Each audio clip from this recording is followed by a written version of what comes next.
예, 저희가 준비한 1위는 잠시 뒤에 바로 만나보기로 하고요.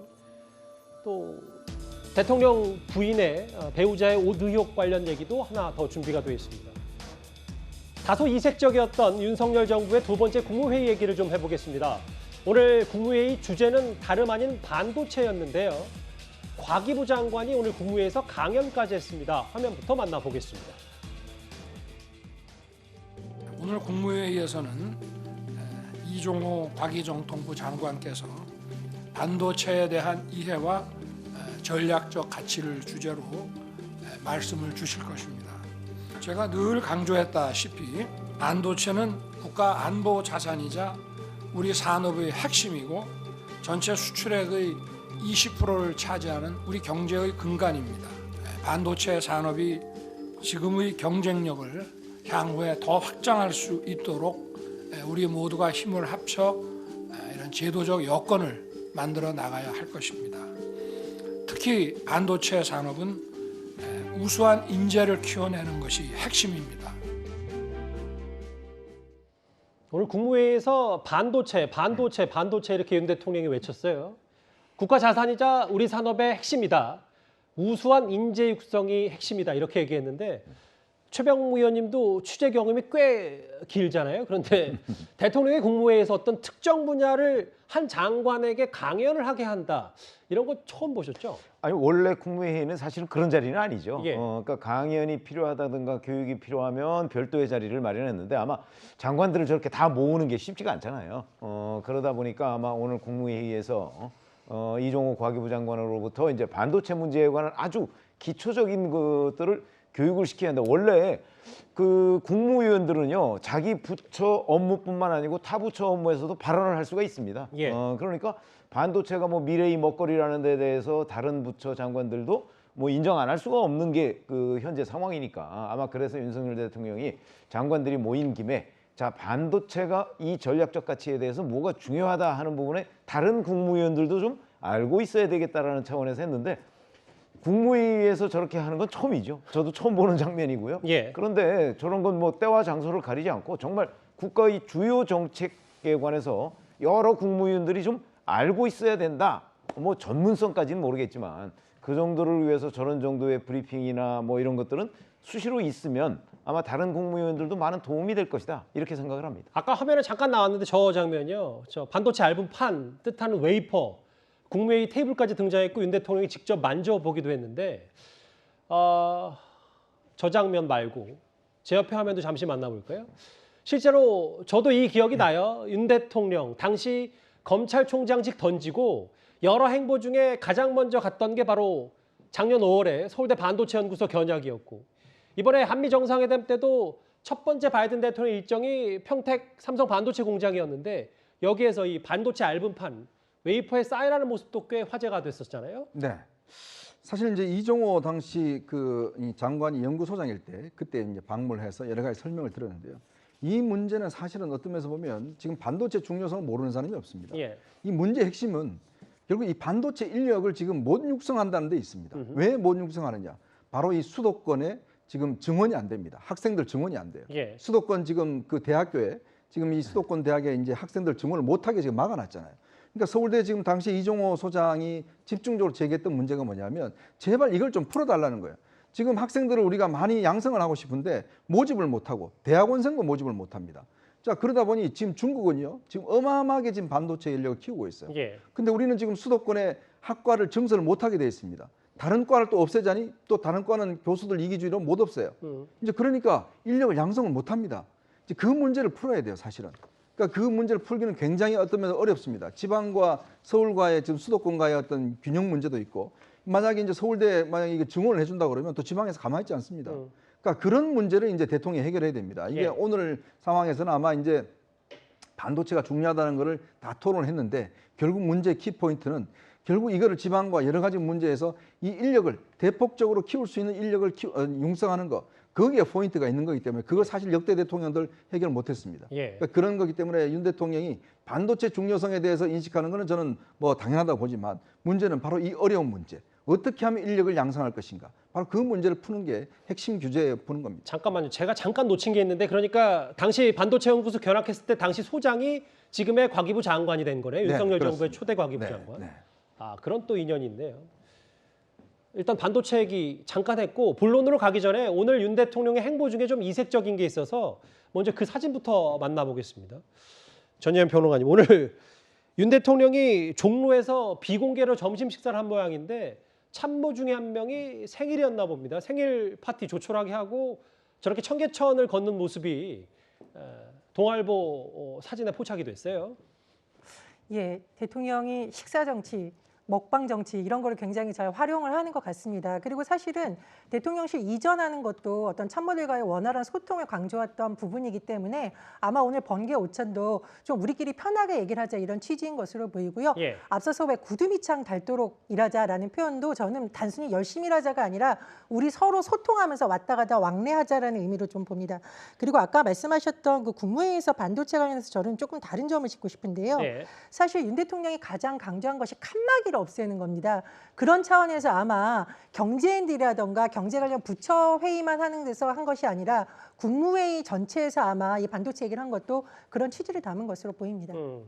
메뉴가 또 뭔지 궁금하신 분들이 있었을 텐데 오늘 종로 한복판에서 있는 피자 가게에서 피자로 번개 오찬을 했고 오늘 경제수석의 생일이었던 모양이더라고요. 옆에 경호처장의 모습도 보이고 보신 것처럼 오찬 이후에 비공개 오찬을 한 뒤에 청계천을 산책하면서 일부 시민들과 사진 촬영도 왔고 저기 지금 비춰지는 모습 보면 시민들이 걸어가면서 아 진짜 저 윤 대통령 맞나라는 표정도 좀 반사돼서 비치는데 몇몇 시민들이 저렇게 밖에서 보고 있는 모습도 있고요. 오늘 비공개 오찬 뭐 사실 오후에 다 사진이 공개가 됐고 오늘 윤 대통령 행보도 종로에서 화제가 좀 됐었습니다.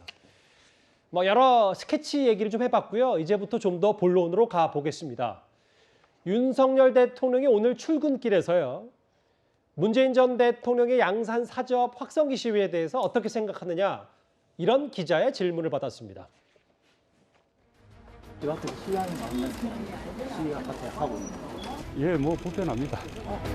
문재인 전 대통령 양산사적 시위 계속되는 건 어떻게 보고 계신지 글쎄 뭐 다 대통령 집무실도 뭐 시위가 허가되는 판이니까 다 뭐 법에 따라서 되지 않겠습니까? 오늘부터 화물연대 사업 돌입하는데 좀 문제되는 우려도 나오는데 어떻게 대처해야 된다고 보세요? 글쎄요.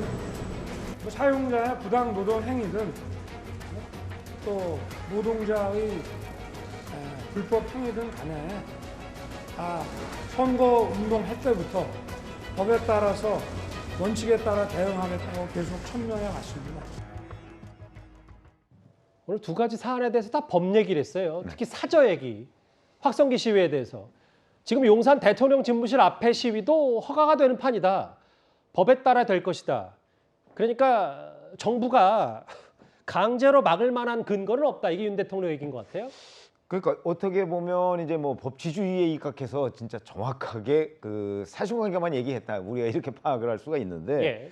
사실 이렇게 생각하시면 됩니다. 이제 저런 걸 조금 더 정치적으로 발언을 했다면 사실 그 문재인 전 대통령 그 사저 앞에 시위에 대해서 그거 뭐 그거 바람직하다고 생각하는 사람 아무도 없을 겁니다. 아마 윤석열 대통령도 그렇게 생각을 할 것이고요. 그러나 현실적으로 집회 및 시위 뭐 이거 다 자유가 있는 거 아니겠습니까? 그러다 보니까 더군다나 지금 문재인 전 대통령 앞에서 시위를 벌이고 있는 그 주도 세력들이 윤석열 대통령이 뭐 하지 말라고 그래서 그 안 할 사람들도 아닌 것 같고 예. 뭐 그렇기 때문에 효과는 별로 없겠지만 정치적으로만 본다면 뭐 그런 시위들은 좀 자제하는 거, 특히 확성기를 통해서 뭐 욕설을 한다든가 뭐 이렇게 해서 뭐 심지어는 그 잠을 제대로 뭐 잘 수 없는 지경, 그리고 뭐 거의 그 노이로제에 걸릴 지경 뭐 이런 정도까지 만들어 놓는 건 바람직하지 않으니까 뭐 자제를 했으면 좋겠다. 이렇게 하면 정치적으로 완벽한 답변이 될 텐데 예. 그게 아니고 이제 본인이 법률가이다 보니까 그냥 법적인 측면에서만 좀 다룬 것 같아요. 예. 그래서 뭐 조금 더 정치적으로 사고를 했으면 아마 논란을 좀 더 줄일 수 있지 않았을까. 그러나 현실적으로 효과는 마찬가지다. 어차피 윤석열 대통령이 저기서 하지 말라고 해서 지금 그 앞에 사저 시위가 뭐 하지 않는 그런 사람들이 아니지 않습니까? 그래서 저는 매우 현실적인 그냥 답변에 불과했다 이렇게 생각합니다. 그러니까 저 시위 확성기 자체가 부적절하다는 내용을 공감하더라도 어쨌든 아니, 대통령으로 윤 사실은 대통령이 조치는 없는 거니까. 하지 말라고 해서 그게 뭐 그 사람들이 안 할 사람들이 아니지 않습니까? 예. 오늘 대통령의 저 발언 법대로 하면 된다. 지금 용산 대통령 집무실 앞에서도 시위하는 판인데 이 발언이 오늘 정치권에 꽤 공방이 됐어요. 민주당에서는 대통령 인식이 대단히 문제가 있고 이 고성방가 욕설을 용인하라는 말이냐. 그리고 한때 윤석열 캠프에도 몸을 담았었던 금태섭 전 의원이 대통령은 법을 따지는 자리가 아니라 정치하는 자리다. 불편을 겪는 문재인 전 대통령의 위로 말씀 정도의 답변을 했다면 어땠을까? 이렇게 각자 논평을 좀 했습니다. 아쉬워요. 보면은 윤석열 대통령, 윤석열 정부가 들어서면서 가장 기대를 했던 건 통합입니다. 통합의 메시지. 그러니까 전 정부는요. 예. 적대시할 대상이 아니에요. 그러니까 전 정부에서 부족한 부분들은 부족한 대로 채워나가면 되는 것이고 전 정부만 자꾸 잘못한 거를 막 지적해 가면서 우리는 다르다 이렇게 그냥 차별화해서 어떤 국민들의 인지도를 올리는 건 이제 그만했으면 좋겠다. 후보 신분이 아니잖아요. 이제 대통령이면 따지고 보면 좀 품 넓게 뭔가 좀 받아들일 수 있는 그런 모습을 보여야 되는데 그런 게 좀 부족하시고 워낙 보시면 윤석열 대통령 등치도 좋으시고 시원시원하시잖아요. 스타일이. 그런데 문재인 전 대통령의 사저 시위에서 정말 고성뿐만 아니라 욕설이 끊임없이 되는 부분들을 그냥 전임 대통령, 그러니까 전임 대통령과 본인도 대통령이니까 향후에 윤석열 대통령도 전임 대통령이 될 거 아니에요. 그런 인간적인 차원에서 어떤 정치적 판단을 통해서 좀 자제했으면 좋겠다. 이 한마디면 되는 거예요. 그런데 그래서 법률적으로 대통령 보고 자제를 시켜달라라는 요구는 아니지 않습니까? 민주당 의원들이 좀 윤 대통령이 자제 메시지를 냈으면 좋겠다고 했었잖아요. 그러니까 민주당 자제 의원들은. 메시지를 낸다고 해서 정해진 법률의 틀이 있으니까 그거는 집회시위법에 따라서 예. 하겠죠. 하지만 윤석열 대통령께서 지금 법을 운운하기보다는 어떤 그런 정치적인, 정무적인 메시지를 해주는 것들이 결국에는 그 한마디로 뭐 통합이 되겠습니까만은 그래도 그 한마디를 통해서 민주당도 따지고 보면 통합에 어느 정도의 마음을 가지고 있구나라는 부분이에요. 여기다 덧붙이고 싶은 거는 아까 반도체 얘기도 했잖아요. 그러니까 전 정부의 과실들을 먹는 게 있습니다. 방역 부분도 그래요. 방역 문재인 정부 열심히 해서 방역 지금 줄어들고 있잖아요. 그거는 과실입니다. 반도체도 문재인 그것도 정부가 논란은 있죠. 그렇죠. K-방역이라고 해서. 그러니까 뭐 그거는 따질 부분이 아니라 지금 현실이 그렇죠. 예. 반도체도 그렇습니다. 반도체도 문재인 정부가 비메모리 반도체 육성 3대 육성 사업으로 알겠습니다. 해서 예. 밀었어요. 그게 이대로 과실이 있기 때문에 그런 부분들을 좀 공과를 인정한다면 좀 인정을 발휘해서 문재인 대통령이 괴롭지 않도록 좀 윤석열 대통령께서 좀 점스러운 모습은 좀 안 보였으면 좋겠다. 좀 통합 저희가- 메시지가 아쉽다. 예. 예.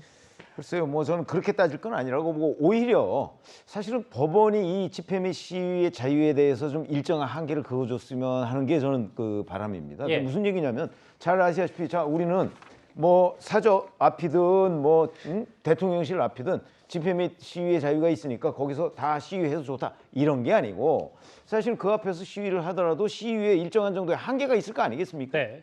그 한계를 뭐 예를 들어서 뭐 몇 데시벨 이상 할 경우에는 뭐 어떤 문제가 생길 수 있다든지 뭐 예를 들어서 그 안에서 뭐 상대방에 대한 뭐 욕설 뭐 이런 것 등도 어떤 일정한 한계를 좀 지어줬으면 저는 그런 아쉬움이 오히려 남습니다. 예. 지금 양산 최근에 화면도 잠시 화면으로 좀 지나갔고요. 일단 오늘 윤 대통령 법대로 하면 된다 이런 취지의 발언을 했습니다. 과거 일부 민주당 의원들은요. 윤석열 대통령이 직접 이 문제 해결에 나서달라고 촉구하는 한편 사저 주변에 집회 금지법도 발의를 했었습니다.